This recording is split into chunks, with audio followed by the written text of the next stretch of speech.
Hello everyone, welcome to History and Culture. Aizen Joro Zetian, the Emperor Guangxu of the Qing dynasty, was the 11th emperor of the Qing dynasty.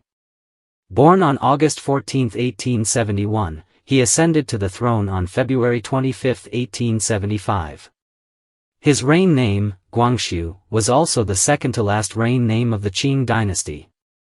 Emperor Guangxu's life was full of twists and struggles, and as the ruler of a nation, his fate was often overshadowed by the dark forces of political power.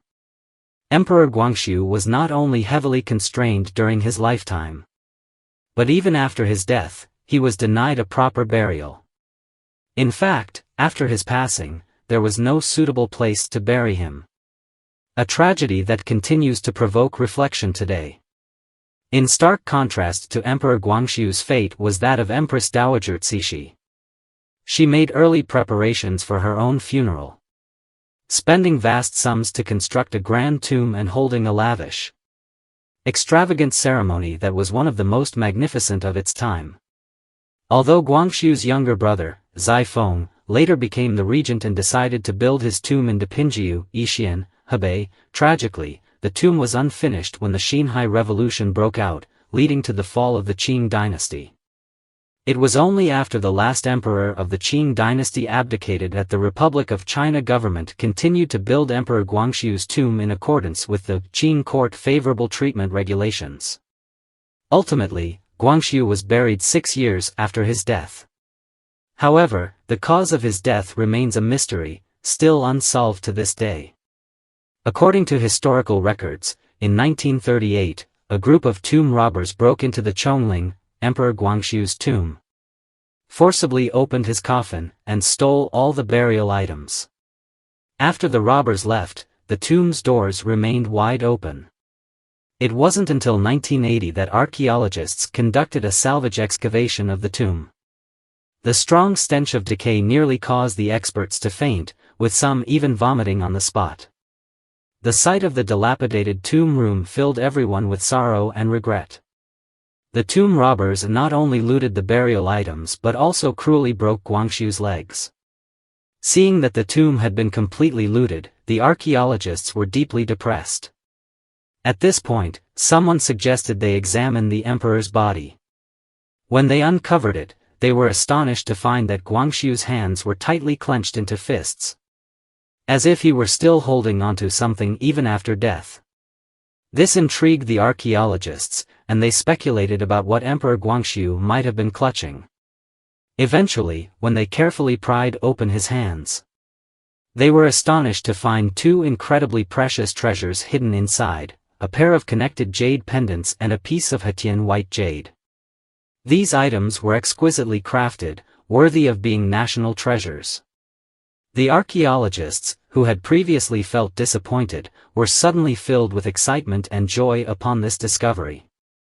In addition, the archaeologists discovered several burial items in the golden well of Guangxu's coffin bed, including a gold-cased pocket watch, 3 silver-cased pocket watches, a French-cased pocket watch, as well as small white jade figurines, jade 8 treasures, scattered court beads, jade buttons, and jade pendants. These precious items further confirmed Emperor Guangxu's noble status during his lifetime.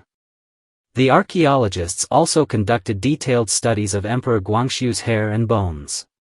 After precise testing, they found traces of arsenic in his remains and clothing, indicating that he died of acute arsenic poisoning. This finding sparked widespread discussion and speculation about how Emperor Guangxu was poisoned and whether Empress Dowager Cixi had any involvement. According to historical records, Emperor Guangxu was one of the most controversial emperors in Chinese history. He was both gentle and diligent, dedicated to promoting modernization reforms, especially in politics, economy, and military affairs. Among these reforms was the Wuxi Reform, also known as the 100 Days Reform or the Reform Movement, which occurred in the late Qing dynasty. Reformers such as Kang Yuwei and Liang Qichao, with the support of Emperor Guangxu, attempted to launch a movement aimed at learning from the West and advancing political, cultural, and social reforms. The goal of this movement was to strengthen China in the face of the increasingly powerful Western nations and to rejuvenate the country. The Wushu Reform, which began on June 11, 1898, mainly included the following content. Reform of government institutions, reducing redundant official positions, streamlining the government, and appointing some emerging reform-minded individuals. Support for private enterprises, encouraging the private sector to establish industrial and mining enterprises. Developing the economy, and improving national productivity. Educational reform, establishing new-style schools. Attracting talented individuals, translating Western books, and spreading new scientific ideas. Press and publishing, founding newspapers, promoting free speech, and enhancing intellectual vitality in society. Military reform, establishing modernized land and naval forces to enhance national defense capabilities. Imperial examination reform, abolishing the rigid, 8-legged essay in the imperial exams. Improving the exam content, and promoting the updating of knowledge. However, these reforms angered the conservative forces of the Qing dynasty, particularly the power group led by Empress Dowager Cixi. The conservatives believed that the reforms threatened their interests and power, and thus launched a strong counterattack. On September 21, 1898, Empress Dowager Cixi initiated the Wushu coup, overthrowing Emperor Guangxu's reforms. Emperor Guangxu was placed under house arrest, and reformers like Kang Yue and Liang Qichao fled abroad. While reformists such as Tan Sitong, part of the Six Gentlemen of the Wushu Reform, were brutally executed after the failure of the reforms. The reforms lasted only 103 days, ultimately ending in failure. Although the Wushu Reform was unsuccessful, it holds significant historical importance. It was a major political attempt in modern Chinese history.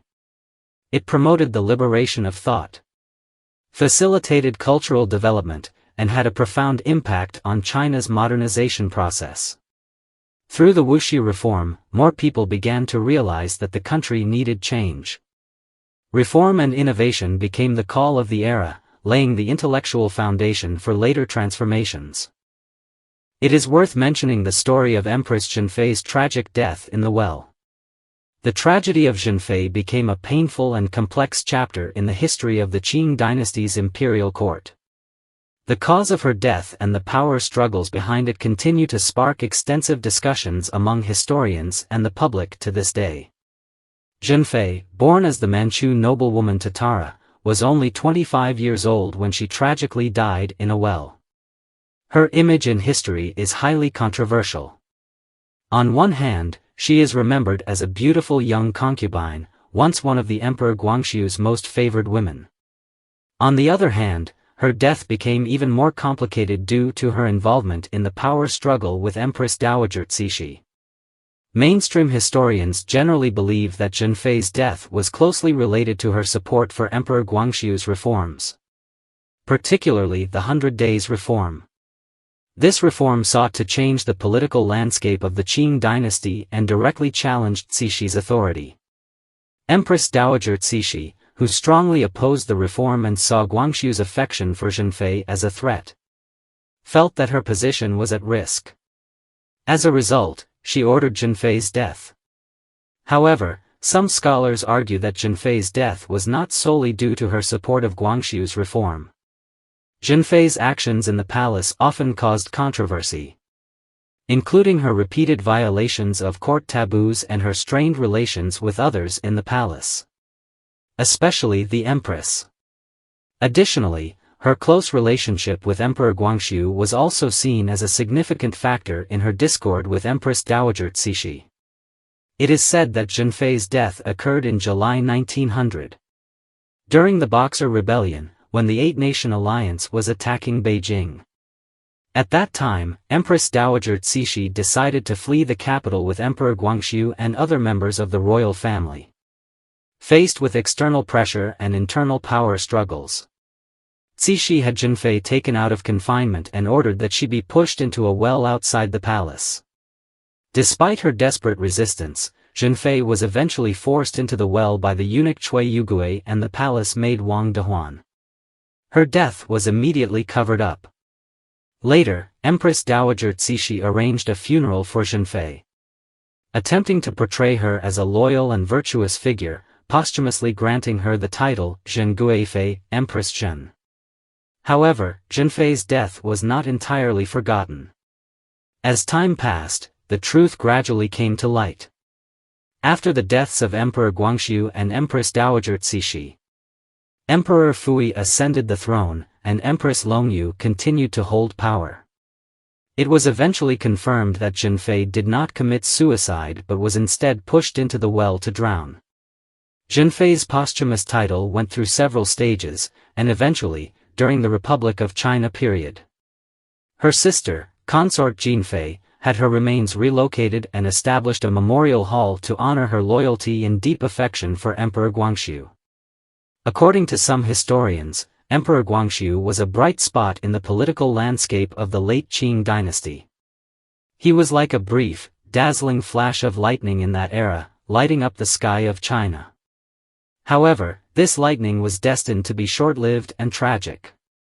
He was a failed hero, full of ideals and ambitions but unable to escape the manipulations of fate, ultimately becoming a helpless victim of history.